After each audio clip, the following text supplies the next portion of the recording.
ನಿಮಗೆ ಎತ್ತು ತಾಯಿನೇ ಭಾರನೋ ಅಥವಾ ಕಷ್ಟನೋ ಅಥವಾ ಸುಖನೋ ನನಗೆ ಗೊತ್ತಿಲ್ಲ. ಕೇಳಿ ಕೇಳಿ ಕೇಳಿ ಇಲ್ಲಿ ಒಂದು ನಿಮಿಷ.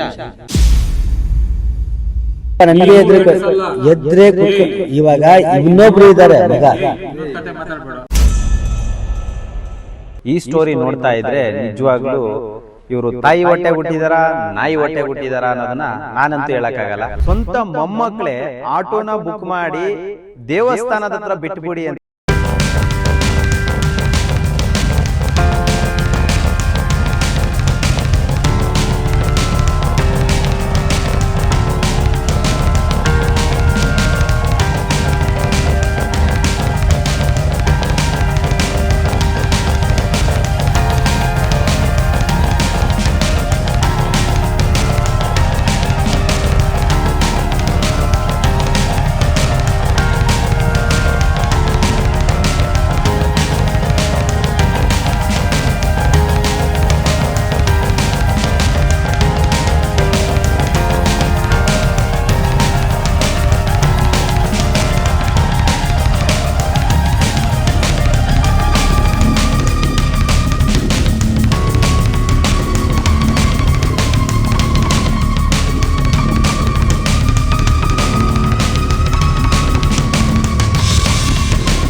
ಮಡಿವಾಳದ ನಾಗಮ್ಮ ದೇವಸ್ಥಾನದ ಬಳಿ ಸಾವು ಬದುಕಿನ ಮಧ್ಯೆನೇ ಹೋರಾಡಿದ್ದಾರೆ ಅಂತಲೇ ಹೇಳ್ಬೋದು. ತುತ್ತು ಅನ್ನಕ್ಕಾಗಿ ಅವ್ರು ಪಟ್ಟಂಥ ವೇದನೆ ಕಷ್ಟ ಎಲ್ಲವನ್ನೂ ಕೂಡ ಅವರ ಬಾಯಲ್ಲೇ ತಿಳಿಸೋದಕ್ಕೆ ಇಷ್ಟಪಡ್ತೀನಿ. ಬರೋಬ್ಬರಿ 4 ಜನ ಮಕ್ಕಳಿದ್ರೂ ಕೂಡ 3 ಜನ ಗಂಡು ಮಕ್ಕಳು ಒಬ್ಬರು ಹೆಣ್ಮಗು ಇದ್ದರೂ ಕೂಡ ಅವರು ಬೀದಿ ಪಾಲಾಗಿದ್ದು ಯಾಕೆ ನನಗಂತೂ ಗೊತ್ತಿಲ್ಲ. ಸ್ವಂತ ಮೊಮ್ಮಕ್ಕಳೇ ಆಟೋನ ಬುಕ್ ಮಾಡಿ ದೇವಸ್ಥಾನದ ಹತ್ರ ಬಿಟ್ಬಿಡಿ ಅಂತ ಹೇಳಿದ್ರಂತೆ. ಸೊ ಆಮೇಲೆ ಏನಾಯಿತು, ಇವತ್ತು ಇವ್ರ ಬಗ್ಗೆ ನಾನು ಯಾಕೆ ಹೇಳ್ತಾ ಇದ್ದೀನಿ, ದಯವಿಟ್ಟು ಪ್ರತಿಯೊಬ್ಬರು ಕೂಡ ಈ ವಿಡಿಯೋನ ಕೊನೆವರೆಗೂ ನೋಡಿ. ನಿಜವಾಗ್ಲೂ ತಾಯಿ ಮೇಲೆ ಮಮತೆ ಪ್ರೀತಿ ಕರುಣೆ ಏನಾದರೂ ಇದ್ದರೆ ಈ ವಿಷಯನ ಇಡೀ ರಾಜ್ಯದ ಜನಕ್ಕೆ ಗೊತ್ತಾಗಬೇಕು. ಅವ್ರೇನು ಮಕ್ಕಳಿದಾರಲ್ಲ ಅವ್ರಿಗೆ ತಕ್ಕ ಶಾಸ್ತಿ ಆಗಬೇಕು, ತಕ್ಕ ಪಾಠವನ್ನು ನಾವು ಕಲಿಸ್ಬೇಕು. ಪ್ರತಿಯೊಬ್ಬರು ಕೂಡ ಈ ವಿಡಿಯೋನ ಕೊನೆವರೆಗೂ ನೋಡಿ. ನಾವು ಏನು ಪ್ರಯತ್ನ ಮಾಡ್ಬೋದು ಅಷ್ಟನ್ನಷ್ಟೇ ಪ್ರಯತ್ನ ಮಾಡ್ಬೋದು. ಪ್ರತಿಯೊಬ್ಬರು ಕೂಡ ಈ ವಿಡಿಯೋನ ಕಂಟಿನ್ಯೂ ಆಗಿ ನೋಡಿದ್ರೆ ಮಾತ್ರ ನಿಮ್ಗೆ ಅರ್ಥ ಆಗುತ್ತೆ. ಸೊ ಪ್ರತಿಯೊಬ್ಬರು ಬನ್ನಿ ನೋಡೋಣ ಇವಾಗ ಈರಮ್ಮ ಅವರ ಪರಿಸ್ಥಿತಿ ಹೇಗಿದೆ ಅಂತ. ನಿಜವಾಗ್ಲೂ ಅಸಹಾಯಕ ಪರಿಸ್ಥಿತಿಲಿ ಅವ್ರು ಇದ್ದಾರೆ ಅಂತಲೇ ಹೇಳ್ಬೋದು. ಸ್ನೇಹಿತರೆ, ಇವರು ಮಡಿವಾಳದಿಂದ ನಾಗಮ್ಮ ದೇವಸ್ಥಾನ ಟ್ರಸ್ಟ್ನಲ್ಲಿರ್ತಕ್ಕಂಥ ಪ್ರಮುಖರು ಇವರನ್ನು ರಕ್ಷಣೆ ಮಾಡಿರುವಂಥದ್ದು. ನಮಸ್ಕಾರ ನಮಸ್ಕಾರ ನಮಸ್ಕಾರ ಸರ್, ಚೆನ್ನಾಗಿದ್ದೀರಾ? ಎಲ್ಲಿಂದ ಬರ್ತಾ ಇದ್ದೀರಾ ಸರ್ ತಾವು ಇವಾಗ? ಮಡಿವಾಳ BTM ಇಂದ ಬರ್ತಾ ಇದ್ದೀರಿ. BTM ಎಲ್ಲಿ? BTM ಅಲ್ಲಿ ಮಡಿವಾಳದಲ್ಲಿ. ಸೊ ಏನು ವಿಷಯ ಇವತ್ತು ಬಂದಿರೋದು ಇಲ್ಲಿಗೆ? ಅಲ್ಲಿ ನಮ್ಮ ನಾಗಮ್ಮ ಟೆಂಪಲ್ ಇದೆ, ಆ ದೇವಸ್ಥಾನದಲ್ಲಿ ಅಜ್ಜಿನ ಬಿಟ್ಬಿಟ್ಟು ಹೋಗ್ಬಿಟ್ಟಿದ್ದಾರೆ. ಯಾರು ಬಿಟ್ಟು ಹೋಗಿರೋದು? ಮಕ್ಕಳೇ. ಹೌದು, ಮಕ್ಕಳೇ ಬಂದು ಮೊಮ್ಮಕ್ಕಳು ಇಬ್ರು ಸೇರ್ಬಿಟ್ಟು ಬಂದು ಬಿಟ್ಬಿಟ್ಟು ಅವ್ರ ಪಾಡಿಗೆ ಅವ್ರು ಹೊರಟೋಗಿದ್ರು. ನಮ್ಗೆ ಗೊತ್ತಿರ್ಲಿಲ್ಲ ಅವ್ರು ನಾರ್ಮಲ್ ದೇವಸ್ಥಾನಕ್ಕೆ ಬರ್ತಾರೆ ಅಂತ ನಾವು ಅನ್ಕೊಂಡಿದ್ರಿ. ಆಮೇಲೆ ರಾತ್ರಿ ನೋಡಿದ್ರೆ ಅಲ್ಲೇ ಮಲ್ಕೊಂಡಿದ್ರು. ಯಾಕಮ್ಮ ಅಂತಂದ್ಮೇಲೆ ನೈಟ್ 10 ಗಂಟೆಗೆ ನಮ್ಗೆ ವಿಚಾರ ಎಲ್ಲ ಗೊತ್ತಾಗಿರ್ತಿತ್ತಲ್ಲ. ಆಮೇಲೆ ನಾವು 2 ದಿವಸ ವ್ಯವಸ್ಥೆ ಮಾಡ್ಬಿಟ್ಟು ಅದಕ್ಕೆ ನಿಮ್ಗೆ ಈಗ ಆಲ್ರೆಡಿ 24 ಗಂಟೆ 48 ಗಂಟೆ ಕಳೆದಿದ್ದಾರೆ ಬೀದಿಲಿ. ಹೌದೌದು, ಊಟ ತಿಂಡಿ ಇಲ್ಲದೆ ನರಳಿದ್ದಾರೆ. ಹೌದೌದು. ಸೊ ಸ್ವಂತ ಮಕ್ಕಳೇ ತಗೊಬಂದು ಅವರೇ ದೇವಸ್ಥಾನ ಹತ್ರ ಬಿಟ್ಬಿಟ್ಟು ಹೋಗಿದ್ದಾರೆ. ಸೊ ಇದು ನಿಜವಾಗ್ಲೂ ಸಮಾಜದಲ್ಲಿ ಇರ್ತಕ್ಕಂಥ ಎಲ್ಲ ಯುವಕರು ನೋಡ್ಲೇಬೇಕಾದಂತ ಸ್ಟೋರಿ. ಸೊ 3 ಜನ ಗಂಡ್ಮಕ್ಳು ಅಂತ ಕೇಳ್ಪಟ್ಟೆ, ಒಬ್ರು ಹೆಣ್ಮಗು, 3 ಜನ ಗಂಡ್ಮಕ್ಳು, ಒಂದು ಹೆಣ್ಮಗು. ಸ್ವಂತ ಮನೆಯವರೇ ತಂದ್ಬಿಟ್ಟಿರೋದು, ಬೇರೆ ಏನಲ್ಲ. ಏನಿಲ್ಲ.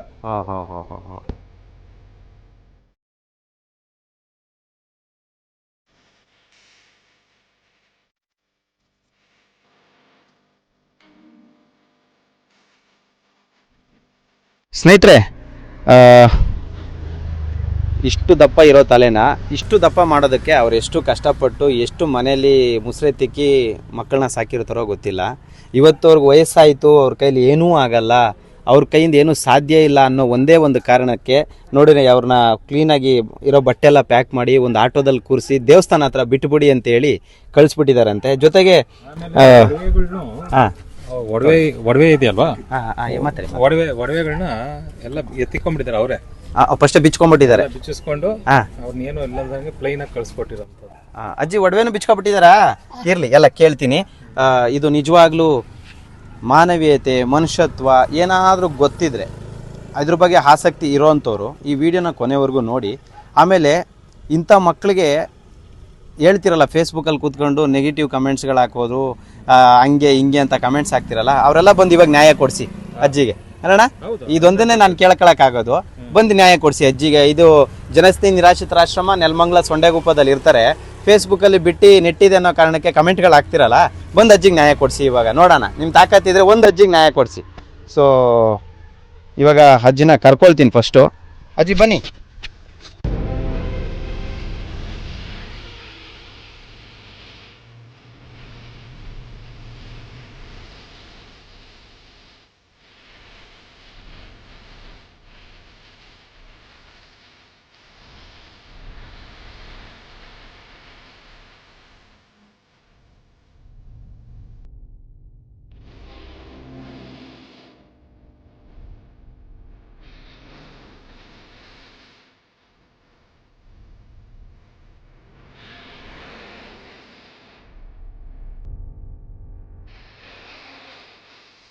ಸ್ನೇಹಿತರೆ, ಈ ದೃಶ್ಯ ನೋಡಿದ್ಮೇಲೆ ನನಗೇನು ಅನ್ನಿಸ್ತೈತೆ ಗೊತ್ತಾ, ಶತ್ರುಗಳು ಬೇರೆ ಎಲ್ಲೂ ಇಲ್ಲ, ನಮ್ಮ ಬುಡದಲ್ಲೇ ಇದ್ದಾರೆ ಅಂತ.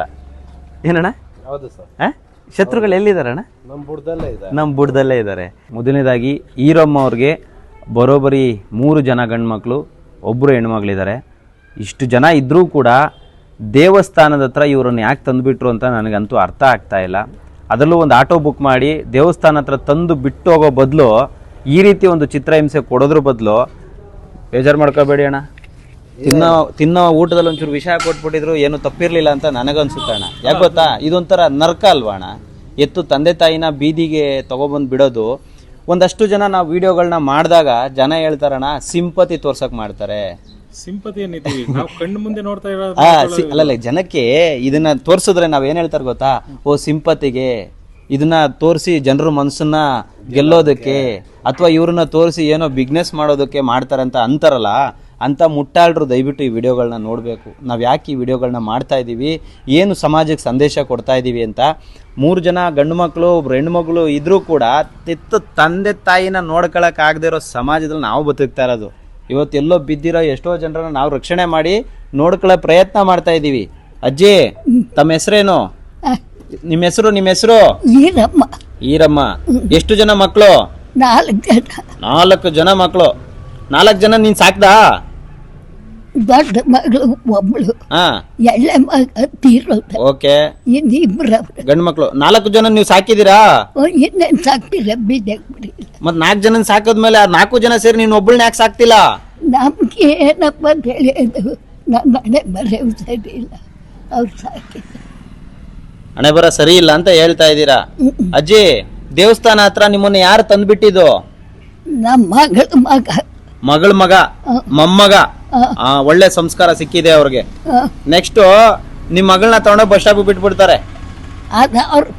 ಅವ್ರ ಪಾಡು ನೋಡಿ, ಕರೆಕ್ಟ್ ತಾನೆ. ಮಕ್ಕಳಿಗೆ ಸಂಸ್ಕಾರದ ಅವಶ್ಯಕತೆ ತುಂಬಾ ಬೇಕಣ್ಣ. ಇವ್ರು ಈ ಕೆಲಸ ಮಾಡಿರೋದು ಯಾರು? ಮೊಮ್ಮಗ. ನೆಕ್ಸ್ಟ್ ಮೊಮ್ಮಗನೇ ಏನ್ ಮಾಡ್ತಾನೆ? ಅವ್ರ ತಂದೆ ತಾಯಿನ ತಗೊಂಡೋಗಿ ಯಾವ್ದಾರ ಅನಾಥಾಶ್ರಮದ ಹತ್ರನೋ, ಬಸ್ ಸ್ಟಾಪ್ ಹತ್ರನೋ, ಪಾರ್ಕ್ ಹತ್ರನೋ ಬಿಟ್ಬಿಡ್ತಾನೆ. ಅಜ್ಜಿ, ಏನಂತ ಹೇಳಿ ಕರ್ಕೊ ಬಂದ್ರು ದೇವಸ್ಥಾನ ಹತ್ರಕ್ಕೆ? ಇಷ್ಟ ಮಾತಾಡಿತು. 4 ತಿಂಗಳಲ್ಲೇ ಇದೆ. 4 ದಿನ ಮನೆಗೆ ಊಟನೇ ಮಾಡಿ, ನೀರು ಕುಡಿಯಿಲ್ಲ. ತಿನ್ನೋರು ನಿಮ್ಮ ಮನೆಗೆ ನಾನು ಊಟನೂ ತಿನ್ನಲ್ಲ, ಏನು ಮಾಡ. ನಾಗಮ್ಮ ದೇವಸ್ಥಾನ ಬಿಟ್ಬಿಡ್ರಪ್ಪ ಅಂತ ಹೇಳಿ ಆಮ್ಯಾಗ ಆಟೋ ಬುಕ್ ಮಾಡಿ ಕಳಿಸ್ತಾರೆ. ಆಟೋ ಬುಕ್ ಮಾಡಿ ಕಳಿಸ್ಬಿಟ್ರು. ಬರ್ಲಿಲ್ಲ ಅವ್ರು ನಿಮ್ ಜೊತೆ? ನನ್ನ ಜೊತೆಗೆ ಬರ್ರಿ. ಆಟೋ ಬುಕ್ ಮಾಡಿ ನಾಗಮ್ಮನ ದೇವಸ್ಥಾನ ಹತ್ರ ಬಿಟ್ಬಿಡಿ ಅಂತ ಹೇಳ್ಬಿಟ್ಟಿರೋದು ಆಟೋದವ್ರಿಗೆ ಅಷ್ಟೇ. ಅವ್ರೇ ಆಟೋಕ್ಕೆ ದುಡ್ಡು ಕೊಟ್ರು. ಪುಣ್ಯದ ಕೆಲಸ ಮಾಡೋರು. ಇದೊಂದು ಪುಣ್ಯದ ಕೆಲಸ. ಇದಕ್ ಪುಣ್ಯ ಸಿಗುತ್ತೆ ಬಿಡಿ. ಅಜ್ಜಿ, ಮಕ್ಳು ಮನೆಗೆ ಹೋಗಿ ಇರ್ಬೋದಲ್ಲ, ಯಾಕೆ ಆಶ್ರಮ? ಏನಕ್ಕೆ ಬೇಕು ಆಶ್ರಮ ಈ ವಯಸ್ಸಲ್ಲಿ? ನೋಡನೆ ಇಲ್ಲೇ ಇರಲಿ ಎಲ್ಲ ನನ್ನವ್ರು, ನನ್ನಂಥವ್ರು ಇಷ್ಟ ಅವ್ರು ನಿಮ್ದಾಗನ್ನ ಇರ್ಬೋದು. ದಿನ ಅಲ್ಲಿ ಇಲ್ಲಿ ಹೋಗಿ ಆ ಮನೆಗೆ ಈ ಮನೆಗಿರೋ ಬದಲು ಇಲ್ಲಿ ಇರ್ಬೋದು. ಊಟ ತಿಂಡಿಗೆ ಏನ್ ಮಾಡಿದ್ರಿ 2 ದಿವಸ? ದೇವಸ್ಥಾನದಾಗ ಪೂಜೆಗಳವೆ. ದೇವಸ್ಥಾನದಲ್ಲಿ ಪೂಜೆಗಳವೆ. ಅಲ್ಲಿ ಬರೋಂಥ ಭಕ್ತಾದಿಗಳು ಅಟ್ಲೀಸ್ಟ್ ಪ್ರಸಾದ ಅಂತ ಆದ್ರೂ ಕೊಟ್ಟವ್ರೆ, 2 ದಿನ ಜೀವ ಬದುಕಿದೆ ಅಲ್ವಾ? ನಾವು ಮಾಡ್ತಿರೋದು ಅದನ್ನೇ. ದೇವಸ್ಥಾನದಲ್ಲಿ ದೇವ್ರುಗಳಿದಾವೆ, ಪೂಜೆ ನಡೀತಾ ಇದೆ, ಇಲ್ಲಿ ಬರೋಂಥ ಭಕ್ತಾದಿಗಳಿಗೆ, ಇಲ್ಲಿರೋಂಥ ಭಕ್ತಾದಿಗಳಿಗೆ ಪ್ರತಿದಿನ ಪ್ರಸಾದ ಸಿಗುತ್ತೆ ಅಲ್ವಾ ಅಣ್ಣ? ಅಣ್ಣ ಏನ್ ಹೇಳಕ್ ಇಷ್ಟಪಡ್ತೀರಾ? ಇದು ಮಾನವೀಯತೆನ, ಮನುಷ್ಯತ್ವನ? ಅವರು ಬೆಳಗ್ಗೆ ಹೊತ್ತು ಹೇಳೋರು ನಾಷ್ಟ ತಂದು ಕೊಡ್ತೀನಿ, ತಿನ್ನೈತೆ ಬೇಡ ಇರಪ್ಪ, ಅಡುಗೆ ಅಂಗಡಿಗೆ ಒಂದೇ ಸಲ ಊಟ ಮಾಡ್ತೀನಿ, ಡೈರೆಕ್ಟ್ ಊಟ ಮಾಡ್ಬಿಡ್ತೀನಿ, ತಿಂಡಿ ಬೇಡ ಅಂತ. ಅಜ್ಜಿ, ನಿಮ್ ಮಕ್ಳ ಬಗ್ಗೆ ನೀವು ಇಷ್ಟು ವರ್ಷ ಕಷ್ಟಪಟ್ಟು ಸಾಕಿದಿರಲ್ಲ, ಏನ್ ಹೇಳ್ತೀರಾ ಅಜ್ಜಿ? ಹೇಳೋದಾದ್ರೆ ಏನ್ ಸಮಾಜಕ್ಕೆ ಏನ್ ಹೇಳ್ತೀರಾ ಇಂಥ ಮಕ್ಕಳಿಗೆ? ಅಂತ ಮಕ್ಕಳಿಗೆ ಏನು ಹೇಳೋಕ್ಕಾಗಲ್ಲಪ್ಪ. ಏನು ಹೇಳೋದು ಹೇಳ್ರಿ? ಗಂಡ ಸರಿ ಇದ್ರೆ ಸೊಸೆ ಸರಿ, ಮಗ ಸರಿ, ಸೊಸೆ ಸರಿ ಇಲ್ಲ ಮಗ ಸರಿ, ಹೆಂಗೆ ಸಾಕ್ತಾರೆ? ಈ ವಯಸ್ಸಲ್ಲಿ ಬೀದಿಲ್ ಮಲಗೋದು ಚೆನ್ನಾಗಿರತ್ತಾ? ಈ ವಯಸ್ಸಲ್ಲಿ ಬೀದಿಲ್ ಮಲಗಿದ್ರೆ ಚೆನ್ನಾಗಿರತ್ತಾ? ನಾನು ಮಾಡಿದ್ರೆ ಚಂದ ಆಗತ್ತೆ, ಅವ್ರಿಗೆ ಹೆಂಗದ ನಂಗೆ ಹೇಳಿ. ಅವ್ರೇನ್ ಹೇಳ್ತಾರೆ ಗೊತ್ತಾ? ನಾನ್ ಮಲಗಿದ್ರು ಪರವಾಗಿಲ್ಲ, ಅವ್ರು ಮಲಗಬಾರ್ದು, ಅಂದ್ರೆ ಅವರು ಈ ಪರಿಸ್ಥಿತಿಗೆ ಬರಬಾರ್ದು ಅಂತ. ಅದನ್ನೇ ಹೇಳೋದು ತಾಯಿ ಅಂತ ಅಲ್ವಾ ಅಣ್ಣ? ಮಕ್ಳಿಗೆ ಇಂಥ ಪರಿಸ್ಥಿತಿ ಬರಬಾರ್ದು ಅಂತ ನೀವ್ ಹೇಳ್ತಿದ್ದೀರಿ, ಆದ್ರೆ ಅವ್ರು ನಿಮ್ಗೆ ಇದನ್ನೇ ಬಯಸವ್ರಲ್ಲ. ಬೈಗಲ್ಲ ಬಿಡ್ರಿ, ನಂಗೇನಾಯ್ತದೆ? ಊರಲ್ಲಿ ನಾಯಿಗಳು ಬೊಗಳಿದ್ರೆ ನಮ್ಗೇನಾಗತ್ತೆ ಅನ್ನೋದು ನಿಮ್ಮ ಮಗಳಿಗೆ ಹಂಗೆ ಹೇಳಿದೆ. ಏನು ದಿನ ಹಿಂಗೆ ಬಗಳ್ತೀಯ? ಬೆಟ್ಟ ನೋಡಿ ನಾಯಿ ಬಗಳ್ದಾಗ ಬೆಟ್ಟದಂಗೆ ಇರ್ತದೆ, ನಾಯಿ ಬಗಳಿ ಸುಮ್ಮನೆ ಆಯ್ತದೆ ಅಂತ. ಇದು ಸುಮಾರು ಜನಕ್ಕೆ ಅರ್ಥ ಆಗ್ಬೇಕಾದ್ರೆ ಮಾತಾಡ. ಬೆಟ್ಟನ ನೋಡಿ ನಾಯಿ ಬೊಗಳುತ್ತೆ, ಬೆಟ್ಟ ಇದ್ದಂಗೆ ಇರುತ್ತೆ, ನಾಯಿ ಬೊಗಳಿ ಬಾಯಿ ನೋವು ಮಾಡ್ಕೊಳತ್ತೆ ಅಂತ ಅವ್ರ ಆತಿದ ಅರ್ಥ. ಹೌದು, ಈಗ ಫೇಸ್ಬುಕ್ ಅಲ್ಲಿ ಬಂದು ಬಿಟ್ಟು ನೆಟ್ಟಿದೆ ಅಂದ್ಬಿಟ್ಟು ಇವ್ರನ್ನೆಲ್ಲ ತೋರಿಸಿ ಸಿಂಪತಿ ತೋರಿಸ್ಕೊಂತೀರಾ, ಇವ್ರನ್ನೆಲ್ಲ ತೋರಿಸಿ ಫೇಸ್ಬುಕ್ ಅಲ್ಲಿ ಸಂಪಾದನೆ ಮಾಡ್ತೀರಾ ಅಂತಾರಲ್ಲ. ಸೊ ಇದನ್ನ ನೋಡಿದ್ಮೇಲೆ ಹೇಳಿ ಸರ್, ನೀವು ಸಿಂಪತಿ ಅನ್ನೋ ಒಂದು ಮಾತು ಹೇಳ್ತೀನಿ ನಾನು. ಸತ್ಯವಾಗಿ 2 ದಿವಸ ಇವ್ರನ್ನ ಎಲ್ಲಿ ಇಡೋದು ಅನ್ನೋದು ತುಂಬಾ ಕಷ್ಟ ಬಿದ್ದೆ ನಾನು. ಯಾಕೆಂದ್ರೆ ಇವಾಗ ನಮ್ಮ ಮನೇಲಿ ಇಟ್ಕೊಂತೀನಿ ಅಂತಂದ್ರೆ ಹೆಚ್ಚು ಕಮ್ಮಿ ಆದ್ರೆ ಏನ್ ಜವಾಬ್ದಾರಿ ಅಂತ ನಮ್ಮ ಮನೆಯವ್ರು ಕೇಳ್ತಾರೆ. ಇನ್ನೊಬ್ರು ಮನೇಲಿ ಬಿಡ್ತೀನಿ ಅಂದ್ರೆ ನೀನೇ ಅಣ್ಣ ಜವಾಬ್ದಾರಿ ಅಂತಂದ್ರು. ಆ ಜವಾಬ್ದಾರಿನ ತುಂಬಾ ದೊಡ್ಡ ಮಟ್ಟದಲ್ಲಿ ನೀವು ನಿಭಾಯಿಸ್ತಾ ಇದೀರಲ್ಲ, ಇದಕ್ಕೆ ನಾನು ಆಡ್ಸಮ್. ಇದಕ್ಕೆ ಏನು ನಾವು ಮಾತಾಡೋಕ್ಕಾಗಲ್ಲ ಇದ್ರ ಬಗ್ಗೆ. ಯಾಕಂದ್ರೆ ಇದು ಒಬ್ಬಿಬ್ರದಲ್ಲ, ನಾವೊಬ್ಬರನ್ನೇ ನಾವು ಅಷ್ಟು ಕಷ್ಟ ಬಿದ್ರಿ 2 ದಿವಸಕ್ಕೇನೆ. ನೀವು ಪಾಪ ಇಷ್ಟು ಜನ ಇಟ್ಕೊಂಡು ಮಾಡ್ತೀರಾ ಅಂತಂದ್ರೆ ಅದ್ರ ಬಗ್ಗೆ ನಾವು ಕಮೆಂಟ್ಸ್ ಅಂತ ನನ್ನ ಮಕ್ಕಳಿಗೆ ನಾನು ತುಂಬಾ ದೊಡ್ಡ ಮಟ್ಟದಲ್ಲಿ ಮಾತಾಡಬೇಕು, ಚೆನ್ನಾಗಿರಲ್ಲ, ಬೇಡ ಅದು. ಇವ್ರನ್ನೇ ಕೊಟ್ಬಿಡೋಣ, ಅವ್ರು ಸಾಕ್ಲಿ ಅಂತವ್ರು ಸಾಕ್ತಿತ್ತು. ಕಮೆಂಟ್ ಆಗ್ತಾರಣ್ಣ, ನಂದು ಓಪನ್ ಚಾಲೆಂಜ್ ಪಕ್ಕ 100%. ನಾನ್ ರೆಡಿ ಅಣ್ಣ, ನಾವು ರೆಡಿ ಮಾಡ್ತೀವಿ. ನಾನ್ ರೆಡಿ. ಯಾರೇ ಚಾಲೆಂಜ್ಗೆ ನಿಮ್ಮ ಪ್ರಕಾರ ನಾವು ತಿಂಗಳಿಗೆ ನಾನು ರೇಷನ್ ಕೊಡ್ತೀನಿ ಅಣ್ಣ ಅಜ್ಜಿಗೆ. ಅವ್ರು ರೇಷನ್ ಕಷ್ಟ ಪಡೋದ್ ಬೇಡ, ಅಜ್ಜಿ ನೋಡ್ಕೊಳ್ಳಿ ಸಾಕು ಅಂತವ್ರು ನೋಡ್ಕೊಂಡಿ. ಹೌದೌದು, ಖಂಡಿತ ಹೇಳಿ ಅಣ್ಣ, ಪರವಾಗಿಲ್ಲ. ಆದ್ರೆ ಏನೇ ಆದ್ರೇನು ನಾವು ಒಳ್ಳೇದು ಕೆಟ್ಟದ್ದು ಅನ್ನೋದು ಬೇರೆ ವಿಚಾರ. ಪಾಪ ತಾಯಿ ಅವತ್ತು ಅಲ್ಲಿ ಮಲ್ಕೊಂಡಿದ್ದಾಳೆ. RCB ಮ್ಯಾಚು, ಪೊಲೀಸವರು ಬರೋದಕ್ಕೆ ಸ್ವಲ್ಪ ಹಿಂದೆ ಮುಂದೆ ಲೇಟ್ ಆಯಿತು. ಆ ಮಳೆಯಲ್ಲಿ ಆ ಹೆಜ್ಜೆಯಲ್ಲಿ ಮಲ್ಕೊಂಡಿದ್ದಾಗ 1 ನಿಮಿಷ ನಾವು ಆ ಸ್ಥಿತಿಗೆ ಹೋದಾಗ ಹೆಂಗಿರ್ತದೆ ಅನ್ನೋದು ನನಗೆ ಕಣ್ಣಲ್ಲಿ ನೀರು ತಂತದು. ನಾವು ಹೋಗಿಲ್ಲ ಮನೆಗೆ ಅವತ್ತು, ಮಳೆಯಲ್ಲಿ ನಿಂತ್ಕೊಂಡು ಪಾಪ ಎಮ್ಮನ್ನ ಅಲ್ಲಿ ಒಂದು ಕಡೆ ವ್ಯವಸ್ಥೆ ಮಾಡೋರು ನಾವು ಮನೆಗೆ ಹೋಗಿಲ್ಲ. ಕೇಳಿ ಅಜ್ಜಿನ, ನಮ್ಗೆ 2 ಮನ್ಸಾಗ್ಬಿಡ್ತು ನಮಗೆ. ಈಗ ಸ್ಟೇಷನ್ ಇಂದ ಲೆಟರ್ ಕೊಟ್ಟಿದ್ದಾರೆ. ಮಕ್ಕಳನ್ನ ಸ್ಟೇಷನ್ಗೆ ಕರೆದಿದ್ರು. ದೊಡ್ಡ ಮಗ ಇಟ್ಕೊಂಡು ಯಾವುದೇ ಕಾರಣಕ್ಕೂ ನಾನು ಬರಲ್ಲ, ಮಡಿವಾಳ ಅನ್ನೋದೇ ಯಾವುದು ಅನ್ನೋದು ಕೇಳ್ಬಿಟ್ಟು ಅವನು ಅದೇ ಊರಲ್ಲಿ 35 ವರ್ಷ ಬಾಳೆ ಬದುಕಿದವನು ಪೊಲೀಸವ್ರಿಗೆ ಮಡಿವಾಳ ಎಲ್ಲಿ ಬರ್ತದೆ ಅಂತ ಕೇಳ್ತಾನೆ. ಸೊ ಸ್ಟೇಷನ್ಗೆ ಬಂದು ಬರ್ಕೋಟ್ ಆಯ್ತಾ? ಅವ್ನು ಬಂದಿಲ್ಲ, ಇನ್ನೊಬ್ಬ ಮಗ ಬಂದ. ನನಗೆ ಎತೆ ಇಲ್ಲ, ನನ್ನ ಕೈಯಲ್ಲಿ ಆಗಲ್ಲ, ನಾನು ಏನಿದ್ರು ಬರ್ಕೊಡ್ತೀನಿ ಅಂದ್ಬಿಟ್ಟು ಬಂದು ಸೈನ್ ಹಾಕ್ಬಿಟ್ಟು. ನಂಬರ್ ಇದೆಯಾ? ಕಾಲ್ ರಿಸೀವ್ ಮಾಡ್ತಾರಾ? ರಿಸೀವ್ ಮಾಡ್ತಾರೆ. ಮಾಡಿ ಪ್ಲೀಸ್, ನೋಡೋಣ. ಸ್ನೇಹಿತರೆ, ಈರಮ್ಮ ಅವರ ಮಕ್ಕಳಿಗೆ ಫೋನ್ ಮಾಡೋಣ. ಇದು ಸಮಾಜದ ಮುಂದೆ ನಾವು ಈ ವಿಡಿಯೋನ ಸಮರ್ಪಣೆ ಮಾಡ್ತಾ ಇದ್ದೀವಿ. ಇದು ನಿಮಗೆ ಪಬ್ಲಿಸಿಟಿ ಅನ್ಸಿದ್ರೆ ಪಬ್ಲಿಸಿಟಿ ತರ ತಗೊಳ್ಳಿ, ಸಿಂಪತಿ ಅನ್ಸಿದ್ರೆ ಸಿಂಪತಿ ತರ ತಗೊಳ್ಳಿ. ಆಮೇಲೆ ಇದನ್ನ ಚಾಲೆಂಜ್ ಅಂತ ನೀವೇನಾದ್ರೂ ತಗೊಳಂಗಿದ್ರೆ ದಯವಿಟ್ಟು ಚಾಲೆಂಜ್ ಅಂತ ತಗೊಳ್ಳಿ. ಇವ್ರನ್ನ ಈ ನೆಗೆಟಿವ್ ಕಮೆಂಟ್ ಆಗ್ತಿರಲ್ಲ ಫೇಸ್ಬುಕ್ ಅಲ್ಲಿ ಬಂದು ಹಂಗೆ ಹಿಂಗೆ ಆ ಮಗ ಈ ಮಗ ಅಂತೆಲ್ಲ ಯೂಸ್ ಮಾಡ್ತಿರಲ್ಲ, ತಾಕತ್ ಇದ್ದರೆ ಜನಸ್ನೇಹಿ ಆಶ್ರಮದಲ್ಲಿ ಅಜ್ಜಿ ಇದ್ದಾರೆ, ಬಂದು ಕರ್ಕೊಂಡೋಗಿ ಸಾಕಿ. ಈ ಅಜ್ಜಿನ ಒಬ್ಬರನ್ನ ಸಾಕಿ ನೋಡೋಣ, ಏನಣ್ಣ? ಹೌದು, ಇದಕ್ಕಿಂತ ಹೆಚ್ಚಾಗಿ ನಾನೇನು ಹೇಳಕ್ ಆಗಲ್ಲ.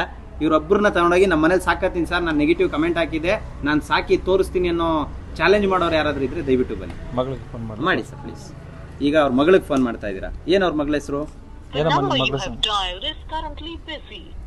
ಬಿಸಿ ಬರ್ತಾರೆ. ಈರಮ್ಮ ಅಜ್ಜಿ ಅವ್ರಿಗೆ 3 ಜನ ಮಕ್ಕಳಿದ್ರು ಯಾರು ನೋಡ್ಕೊಳ್ಳೋದಕ್ಕೆ ಮುಂದೆ ಬರ್ತಾ ಇಲ್ಲ ಅಂತ ಹೇಳ್ತಿದ್ದಾರೆ. ಆಮೇಲೆ ಮೇಯ್ನು ಪೊಲೀಸ್ ಸ್ಟೇಷನ್ನಲ್ಲಿ ಲೆಟ್ರ್ ಆಗಿದೆ, ನಮ್ಮ ಮಡಿವಾಳ ಪೊಲೀಸ್ ಸ್ಟೇಷನಲ್ಲಿ ಲೆಟ್ರ್ ಆಗಿ ಇಲ್ಲಿ ಕಳಿಸ್ಕೊಟ್ಟಿದ್ದಾರೆ. ಅವರ ಫ್ಯಾಮಿಲಿಯಿಂದ ಒಬ್ಬರು ಅವ್ರ ಸ್ವಂತ ಮಗನ ಕೂಡ ಕರೆಸಿರ್ತಾರೆ ಸ್ಟೇಷನ್ಗೆ. ಅವರು ಅದರಲ್ಲಿ ಹೇಳ್ತಾರೆ, ನಾವು ಇವರನ್ನು ನೋಡ್ಕೊಳ್ಳೋದಕ್ಕೆ ಸಾಧ್ಯ ಇಲ್ಲ, ನನಗೆ ಜೀವನ ಏನೂ ಇಲ್ಲ, ನಾನೇ ಫುಟ್ಪಾತಲ್ಲಿ ಮಲಗ್ತಾ ಇದ್ದೀನಿ, ಹಂಗಾಗಿ ನಾನು ನೋಡ್ಕೊಳ್ಳೋದಕ್ಕೆ ಸಾಧ್ಯ ಇಲ್ಲ, ನೀವು ಎಲ್ಲಿಗಾದ್ರೂ ಕಳಿಸ್ಕೊಡಿ ಸರ್ ಅಂತ ನೇರವಾಗಿ ಹೇಳ್ಬಿಟ್ಟಿದ್ದಾರೆ. ಆಮೇಲೆ ಅವರ ಬಾಕಿ ಉಳಿದಂಥ ಮಗಳಿಗೆ ಮತ್ತು ಮಗನಿಗೆ ಫೋನ್ ಮಾಡಿದಾಗ ಅವರು ನಾನಾ ರೀತಿ ಕಾರಣಗಳು ಹೇಳ್ತಿದ್ದಾರೆ. ಅದು ಎಷ್ಟು ಒಳ್ಳೆಯದು ಎಷ್ಟು ಸರಿ, ಇವ್ರು ಒಳ್ಳೆಯವರ ಅವ್ರು ಕೆಟ್ಟವರ ಯಾವುದ್ರ ಬಗ್ಗೆ ನನಗಂತೂ ಮಾಹಿತಿ ಇಲ್ಲ. ದಯವಿಟ್ಟು ಈ ವಿಡಿಯೋನ ಕೊನೆವರೆಗೂ ನೋಡಿ, ಜೊತೆಗೆ ಈ ವಿಡಿಯೋನ ಶೇರ್ ಮಾಡಿ. ನಾನು ಇನ್ನೂ ಒಂದು ಮಾತು ಹೇಳ್ತಾ ಇದ್ದೀನಿ, ಇವರನ್ನೇನಾದರೂ ಬಂದು ಕರ್ಕೊಂಡು ಹೋಗೋದಕ್ಕೆ ನಿಮ್ಗೆ ಆಸಕ್ತಿ ಇದ್ದರೆ ದಯವಿಟ್ಟು ಬಂದು ನೇರವಾಗಿ ಕರ್ಕೊಂಡೋಗಿ ಅಂತಲೇ ನಾನು ಹೇಳೋಕ್ಕೆ ಇಷ್ಟಪಡ್ತೀನಿ. ಇಲ್ಲಿ ನೀವು ಒಳ್ಳೆಯವರು ಇವ್ರು ಒಳ್ಳೆಯವರು ಅಂತ ನಾವೇನು ವಾದ ವಿವಾದಗಳನ್ನ ಮಾಡೋಕ್ಕೆ ಕೂತಿಲ್ಲ. 48 ಗಂಟೆಗಳ ಕಾಲ ನೀವು ಕಾಯ್ದಿದ್ದೀರಣ್ಣ, ಅದರೊಳಗಡೆ ನೀವು ಇಡೀ ಫ್ಯಾಮಿಲಿಗೆ ಮಾಹಿತಿ ತಿಳಿಸಿದ್ದೀರಾ ಇಂಥ ಜಾಗದಲ್ಲಿ ಇವ್ರು ಇದ್ದಾರೆ ಅಂತ, ಆದರೂ ಕೂಡ ಯಾರೂ ಬಂದಿಲ್ಲ ಕರ್ಕೊಂಡು ಹೋಗೋದಕ್ಕೆ. ಎಲ್ಲರೂ ಕೂಡ ಸ್ಟೇಷನ್ಗೆ ಕೂಡ ಬಂದು ಅವ್ರು ಬರ್ಕೊಟ್ಟಿದ್ದಾರೆ. ಈಗ ಅವ್ರ ಮಗನನ್ನ ಈಗ ಅಜ್ಜಿಯ ಮಗನನ್ನ ಇಲ್ಲಿಗೆ ಕರೆಸಿದ್ದೀವಿ. ಸೊ ಅವ್ರೇನು ಹೇಳ್ತಾರೆ ಕೇಳೋಣ. ಅಣ್ಣ ಬನ್ರಿ, ನಾನು ಮಾತಾಡಿಸ್ತೀನಿ, ಬನ್ನಿ ನಾನು ಮಾತಾಡಿಸ್ತೀನಿ, ಕೂತ್ಕೊಳ್ಳಿ ಇಲ್ಲಿ. ನಿಮಗೆ ಎತ್ತು ತಾಯಿನೇ ಭಾರನೋ ಅಥವಾ ಕಷ್ಟನೋ ಅಥವಾ ಸುಖನೋ ನನಗೆ ಗೊತ್ತಿಲ್ಲ. ಕೇಳಿ ಇಲ್ಲಿ ಒಂದು ನಿಮಿಷ, ಕೇಳಿ ಒಂದು ನಿಮಿಷ. ಎತ್ತು ತಾಯಿನೇ, ಅರ್ಥ ಆಗ್ತಿದ್ಯೇನ್ರಿ? ಇವಾಗ 48 ಗಂಟೆಗಳ ಕಾಲ ಅವರು ಬಸ್ ಸ್ಟಾಪ್ ಹತ್ರ ದೇವಸ್ಥಾನ ಹತ್ರ ಜೀವನ ಕಳೆದಿದ್ದಾರೆ. 3 ಜನ ಗಂಡು ಮಕ್ಳಿದ್ದಾರೆ, ಎಲ್ರಿಗೂ ಫೋನ್ ಮಾಡಿದ್ದಾರೆ, ಯಾರು ಕರ್ಕೊಂಡೋದಕ್ಕೆ ನಿರಾಕರಿಸಿದ್ದಾರೆ. ಅವ್ರು ಒಳ್ಳೆಯವರ ನೀವು ಒಳ್ಳೆಯವರ ನನಗೆ ಗೊತ್ತಿಲ್ಲ. ಸೊ ನೀವು ಈಗ ಎಮ್ಮನ್ ಕರ್ಕೊಂಡು ಹೋಗೋಕ್ಕಾಗತ್ತಾ? ಇವಾಗ ಸದ್ಯಕ್ಕಾಗಲ್ಲ ಸರ್, ಸ್ವಲ್ಪ ದಿವಸಕ್ಕೋಸ್ಕರ ನಂದು ಏನೋ ಸ್ವಲ್ಪ ಪರ್ಸ್ನಲ್ ಪ್ರಾಬ್ಲಮ್ ಇದೆ, ಬಿಟ್ಬಿಟ್ಟು ಹೋಗಲ್ಲ. ಇವಾಗ ಪರ್ಸ್ನಲ್ ನಮ್ಗೆ ಏನಿದೆ ಅಂದರೆ ಒಂದೊಂದು ಕೆಲವು ಟೈಮ್ ಒಬ್ಬರು ನೋಡಿದ್ರೆ ಒಬ್ಬರು ಆಗಲ್ಲ, ಅದು ನಮಗೂ ಭಯ ಇದೆ. ಒಂದೊಂದು ಟೈಮ್ ಇಲ್ಲಿ ನಿಮ್ಮನ್ನ ಕೂರಿಸಿ ಯಾಕೆ ವಿಡಿಯೋ ಮಾಡ್ತಾ ಇದ್ದೀನಿ ಗೊತ್ತಾ ನಿಮ್ಗೆ? ಯಾಕೆ ಗೊತ್ತಾ? ಗೊತ್ತು ನಮ್ಮ ಮಗ ಅಂತಾನೆ. ಕೆಲವು ಟೈಮ್ ಒಬ್ಬರು ಮಕ ನೋಡಿದ್ರೆ ಒಬ್ಬರಿಗಾಗಲ್ಲ, ಅದರಿಂದ ಯಾರಿಗಾನ ಅನಾಹುತ ಆಗ್ಬಿಡು ಅನ್ನೋದು ಒಂದು. ಅಲ್ಲ, ಈಗ ಅಜ್ಜಿ ಇರೋಷ್ಟು ಮನೆ ಒಂದಷ್ಟು ಜಾಗ ಇಲ್ವೇನ್ರಿ ನಿಮ್ಮ ಮನೇಲಿ? ನಾನು ಹೇಳೋದು ಪೂರ್ತಿ ಕೇಳ್ಕೊಳ್ಳಿ ಸರ್, ಅದು ಕೆಲವು ಟೈಮ್ ನಮಗೆ ಒಂದು ಥರ ಆಗ್ಬಿಡುತ್ತೆ. ಅದಕ್ಕೆ ಒಂದು ಇದಕ್ಕಾಗಿ ಸ್ವಲ್ಪ ದಿವಸಕ್ಕೋಸ್ಕರ ಇರಲಿ ನಾವು ಬಂದು ಕರ್ಕೊಂಡೆ. ಇಲ್ಲಿ ಸ್ವಲ್ಪ ದಿವಸ ಬಿಡಕ್ಕೆ PG ಅಲ್ಲ, ಇದು ವೃದ್ಧಾಶ್ರಮ, ಅನಾಥಾಶ್ರಮ, ನಿರ್ಗತಿಕರ ಆಶ್ರಮ. ಮಕ್ಕಳಿದ್ದಾಗ ನೀವುಗಳೆಲ್ಲ ಇದ್ದಾಗ ಇಲ್ಲಿ ಯಾಕೆ ಬಿಡಬೇಕು? ಅವ್ರು ದೊಡ್ಡವ್ರು ಇರೋವಾಗ ಅವ್ರು ದೊಡ್ಡವ್ರಿಗೆ ಫೋನ್ ಮಾಡಿದ್ರೆ ನಮ್ಗೆ ಗೊತ್ತೇ ಇಲ್ಲ ಅಂದ್ಬಿಟ್ಟಿದ್ದಾರೆ. ಹಿಂಗಿದೆ ಪರಿಸ್ಥಿತಿ. ಅವ್ರು ನಿಮ್ಮ ಅಣ್ಣ ಕರ್ಕೊಂಡು ಹೋಗಲ್ಲ ಅಂದ್ರ? ಅವರು ನಮ್ಮ ಫೋನ್ಗೆ ಅವರೇ ಮಾತಾಡೋದು ಕೇಳಿ ಗೊತ್ತಿಲ್ಲ ಅಂದ್ರ? ಈಗ ನೀವೇನು ಹೇಳ್ತಿದ್ದೀರಾ? ಇವಾಗ ಸದ್ಯಕ್ಕೆ ನನ್ನ ಕೈ ಸದ್ಯದ ಬೇಡ ಕತೆ, ನಾಳೆ ಇರ್ತಾರೋ ಇರಲ್ವೋ ನನಗೆ ಗೊತ್ತಿಲ್ಲ, ನಾನು ನಾಳೆ ಇರ್ತೀನಿ ಇಲ್ವೋ ನನಗೆ ಗೊತ್ತಿಲ್ಲ. ಸದ್ಯದ ಗದ್ದಿದ್ದು ಬೇಡ, ನೀವು ಕರ್ಕೊಂಡು ಹೋಗ್ತೀರೋ ಕರ್ಕೊಂಡು ಹೋಗಲ್ವಾ ಅಷ್ಟೇ. ಇದಕ್ಕೆ ನನಗೆ ಉತ್ತರನೇ ಕೊಡೋಕ್ಕಾಯ್ತಲ್ಲ. ಉತ್ತರ ಕೊಡೋಕ್ಕಾಗಲ್ಲ ಅಂದರೆ ನಾವು ಇಲ್ಲಿ ಇಟ್ಕೊಳ್ಳೋಕ್ಕೂ ನಮಗೂ ಕಷ್ಟ ಆಗತ್ತೆ. ಇವ್ರೆ ನೀವು ಇದ್ದಾಗ ನಾನು ಯಾಕೆ ನೋಡ್ಕೋಬೇಕು? ಏನಣ್ಣ, ನೀವು ಮಗ ಅಂತ ಇರ್ಬೇಕಾದ್ರೆ ನಾನು ಯಾಕೆ ನೋಡ್ಕೋಬೇಕು? ಇವಾಗ ಅವರು ನಮ್ಮ ಅಕ್ಕವ್ರ ಮನೆಗೆ ಹೋಗಲ್ಲ ಅಂತ ಇದ್ದಾರೆ. ಆಯಿತು, ಅವ್ರು ನಮ್ಮ ಅಕ್ಕ ಮನೆಗೆ ಹೋಯ್ತೀನಿ ಅಂದರೆ ಕರ್ಕೊಂಡು ಹೋಗ್ತಾರೆ ಅಷ್ಟೇ. ನಿಮ್ಮ ಮನೆ ಕರ್ಕೊಂಡು ಹೋಗಲ್ಲ? ನಮ್ಮ ಮನೆ ಇಲ್ಲಲ್ಲ ಸರ್. ನಿಮಗೆ ಮನೆ ಇಲ್ಲ? ಎಲ್ಲಿದ್ದೀರಾ ಮತ್ತೆ? ನಾವು PG-ನಲ್ಲಿ ಇದ್ದೀರಿ. PG-ನಲ್ಲಿ ಇದ್ದೀರಾ? ಇಲ್ಲ, ಮನೆ ಇದೆ. ಅವರು ನಮ್ಮ ಅಕ್ಕ ಅವರು ಆವಾಗಿ ಹೇಳಿದ್ರು ಬರ. ಆಯ್ತು, ನೀವು PG-ಲಿ ಇರೋ ಬದಲು ಇಲ್ಲೇ ಇದ್ದ ಅಮ್ಮನ ನೋಡ್ಕೊಂಡಿರ್ಬೋದಲ್ಲ? ಅಲ್ಲ, ಮನೆಯಲ್ಲಿ ಕೇಳೋಣ. ಇಲ್ಲಿ ಏನ್ ಕೆಲಸ ಮಾಡ್ತೀಯಣ್ಣ? ವ್ಯಾಪಾರ ಮಾಡೋದು. ಈಗ ಅಜ್ಜಿ ಎಷ್ಟು ದಿನ ಇರ್ತದಣ್ಣ ನಿನ್ ಪ್ರಕಾರ? ಇವಾಗ ಅವರು ಬರ್ತೀನಿ ಅಂದ್ರೆ ನಾನು ಕರ್ಕೊಂಡು ಹೋಗ್ತೀನಿ. ಅವ್ರು ನಮ್ಮ ಅಕ್ಕ ಆವಾಗಲೇ ಅವ್ರದ್ದು ಮಧ್ಯಾಹ್ನ ಫೋನ್ ಮಾಡಿ ಅವ್ರಿಗೆ ಕರ್ಸ್ತೀನಿ ಅಂದ್ರೆ ಕರ್ಕೊಂತೀನಿ ಅಂತ. ಇದು ಯಾರಿಗೆ ಏನಾಗಿದೆ, ಅವರು ಒಂಥರ ಜ್ಞಾನವಾಗಿದ್ದಾರೆ, ನಮ್ಗೊಂಥರ ಜ್ಞಾನ ಆಗಿದೆ. ಈಗ ನೀವು ಕರ್ಕೊಂಡು ಹೋಗ್ತೀರಾ ಇಲ್ವಾಣ ಅಷ್ಟೇ ಕೇಳ್ತಿರೋದು. ನಿಮ್ಮ ಅಕ್ಕ ಕತೆ ಬೇಡ, ನಿಮ್ಮ ಅಕ್ಕ ಬಿಡಿ, ಅವ್ರದ್ದು ಅವ್ರು ಹೇಳ್ಬಿಟ್ರು. ನಿಮ್ದು ಹೇಳಿ, ನೀವು ಕರ್ಕೊಂಡು ಹೋಗ್ತೀರಾ ಕರ್ಕೊಂಡು ಹೋಗಲ್ವಾ? ಸರ್ ಇವಾಗ ನನ್ನ ಜಾಗ ಇಲ್ಲ ಸರ್. ಆಯ್ತು, ಜಾಗ ಇಲ್ಲ ಅಂತ ಹೇಳಿದ್ರೆ ತಾಯಿ ನೋಡ್ಕೊಳ್ಳೋ ಅಷ್ಟು ನಿಮ್ಗೆ ಇದಿಲ್ವಾಣ? ಇವಾಗ ನಮ್ಮ ಅಕ್ಕ ಮನೆಗೆ ಕರ್ಕೊಂಡು ಹೋಗ್ತೀರಿ ಅಂದ್ರೆ ಹೋಯ್ತೀನಿ ಅಂದ್ರೆ ಇವಾಗ ನಾನು ಕರ್ಕೊಂಡು ಹೋಗ್ತೀನಿ ಇಲ್ಲಿಂದ. ನಮ್ಮ ಅಕ್ಕ ಮನೆಗೆ ಹೋಗ್ಬೇಕು ಅವರು, ಬೇರೆ ಯಾರು ಕರ್ಕೊಳಲ್ಲ. ಅವರು ಮಧ್ಯಾಹ್ನ ಅವ್ರಿಗೆ ಹೇಳಿದ್ರು ನಾವು ಬರ್ತೀನಿ ಅಂದರೆ ಇವಾಗೂ ಬರಲಿ ಅಂತ. ಇವ್ರು ಅಕಸ್ಮಾತಾಗಿ ದೇವಸ್ಥಾನಕ್ಕೆ ಅಂತ ಎಲ್ಲ ಹೋಗ್ಬೇಕು ಅಂತ ಕಳಿಸಿದ್ದಾರೆ. ಅವ್ರು ಬಂದು ಇಲ್ಲಿ ಏನೇನು ಆಗ್ಬಿಟ್ಟಿದೆ ಪಾಪ. ಪೌರ್ಣಮಿ ಟೈಮ್ನಲ್ಲಿ ಅವ್ರಿಗೆ ಏನಾಗಿದೆ ಯಾರಿಗದ್ದೆಲ್ಲ ದೇವ್ರಿಗೆ ಗೊತ್ತು. ನಾವು ಮನುಷ್ಯರೇ, ನಮಗೆ ಎಷ್ಟೋ ಪ್ರಾಬ್ಲಮ್ ಇರುತ್ತೆ, ತಿನ್ನಕ್ಕೇನು ಕೊರತೆ ಇಲ್ಲ. ಏನು ಅದೇನೋ ಸ್ವಲ್ಪ ಅನಾಹುತ ಆಗ್ಬಿಟ್ಟಿದೆ, ಏನೇನೋ ಆಗ್ಬಿಡ್ತದೋ. ಅವರು ಈಗ ನಾನು ಸ್ಟೋರಿ ತಗೊಂಡು ಏನು ಮಾಡಲಿ ಹೇಳಪ್ಪ. ಇವಾಗ ನೀನು ತುಂಬಾ ಒಳ್ಳೆಯವನು ಗುರು, ನಾನು ಅದ್ರ ಬಗ್ಗೆ ಮಾತಾಡ್ತಿಲ್ಲ. ಈಗ ಕರ್ಕೊಂಡು ಹೋಯ್ತೀರಾ ಕರ್ಕೊಂಡು ಹೋಗಲ್ವಾ ಅಷ್ಟು ನಾನು ಕೇಳ್ತಿರೋದು. ನಿನ್ ಕತೆ ಎಲ್ಲ ಓದ್ಬಿಡು. ನೀನು ಸಾಕ್ತಿಯಾ? ಇದೆಲ್ಲ ನನ್ನ ಕೈಯಲ್ಲ ಆಗಲ್ಲ ಅಪ್ಪ. ನೀನು ಗಂಡಸಲ್ಲ ತಾನೆ? ಅಪ್ಪ ನನಗೆ ಇವಾಗ ನೋಡಪ್ಪ, ನನಗೆ ಎದ್ರೆ ಕುತ್ಕೊಂಡು ಇವಾಗ ಇನ್ನೊಬ್ರು ಇದಾರೆ ಮಗ.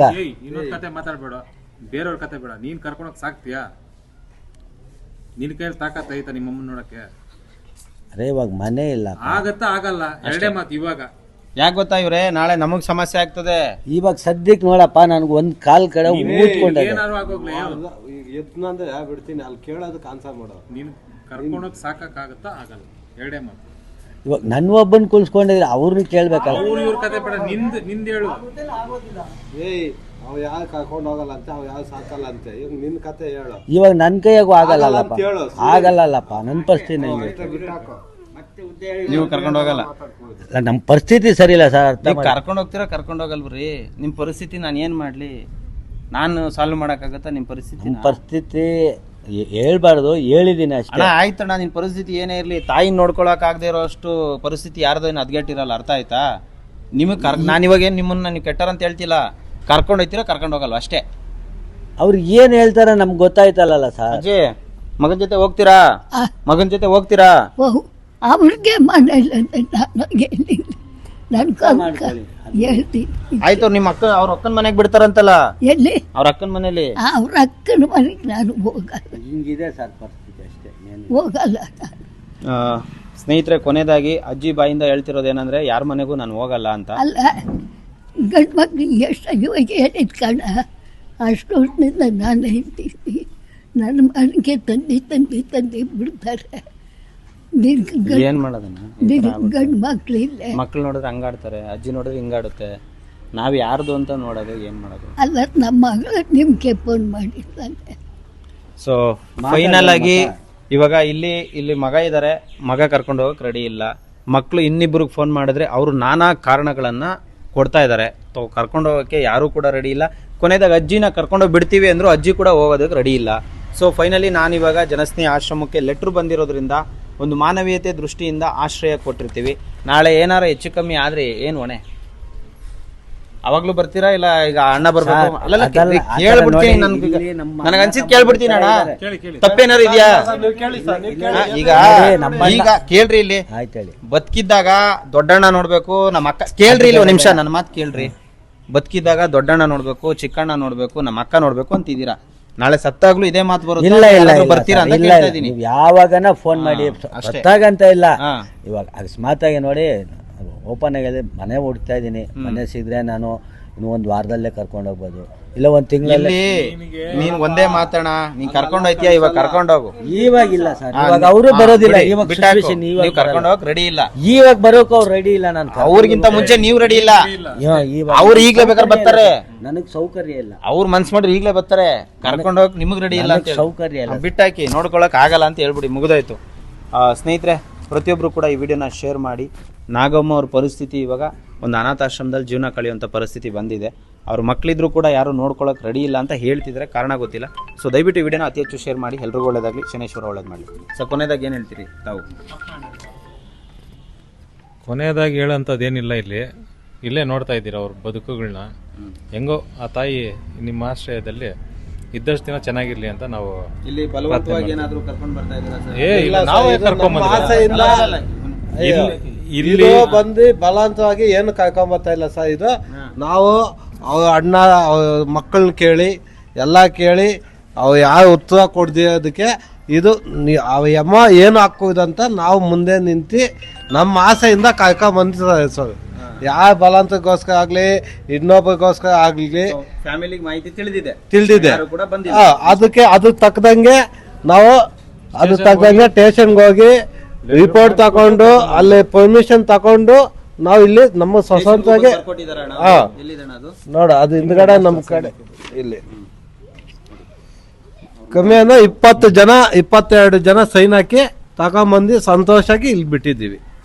ಯಾವ ಬಲವಂತಕ್ಕಾಗಿ ಯಾವ ಇದಕ್ಕಾಗ್ಲಿ ಅಷ್ಟೇ. ಕೊನೆಯದಾಗಿ ನಮ್ಮ ಆಶ್ರಮದ ಬಗ್ಗೆ ಏನು ಹೇಳ್ತೀರಣ್ಣ? ನನಗೆ ಇದನ್ನ ನೋಡಿ ತುಂಬಾ ಖುಷಿ ಆಯಿತು. ಪಾಪ ಹಿರಿಯರು ಎಲ್ಲರನ್ನೂ ನೀವು ತುಂಬಾ ಹಾರೈಸ್ತಾ ಇದ್ದೀರಾ. ನಿಮಗೆ ಭಗವಂತ ಇನ್ನೂ ಹೆಚ್ಚಿನ ರೀತಿಯಲ್ಲಿ ಒಳ್ಳೇದು ಮಾಡಲಿ. ಆ ದೇವರು ಇವ್ರನ್ನೂ ಚೆನ್ನಾಗಿ ನೋಡ್ಕೊಳ್ಳಿ. ಅದೊಂದು ಮಾತ್ರ ನಾನು ಹೇಳ್ತೀನಿ. ಅಜ್ಜಿ ಇಲ್ಲಿ ಇರ್ತೀರಾ? ಅಜ್ಜಿ 2 ದಿನ ಇದ್ಬಿಟ್ಟು ಅಲ್ಲಿಗೆ ಬಿಡು ಇಲ್ಲಿಗೆ ಬಿಡು ಅಂದ್ರೆ ನಾನು ಇವ್ರ ತರ ಅಲ್ಲ. ಹೌದು. ನಾನು ಎಲ್ಲಿ ತಗೊಂಡು ಆಯ್ತು, ಆರಾಮಾಗಿರ್ತೀರಾ? ಒಳ್ಳೇದಾಗ್ಲಿ, ಧನ್ಯವಾದ. ನಿಮ್ಮ ಕೈಲಾದ ಸಹಾಯವನ್ನು ಮಾಡಿ. ನಮಸ್ಕಾರ. ನಾನು ನನ್ನ ಮನಸ್ಪೂರ್ವಕವಾಗಿ ಯಾವಾಗಲೂ ಒಬ್ಬರಿಗೆ ಒಳ್ಳೆಯದನ್ನೇ ಬಯಸುತ್ತೆ. I mean it.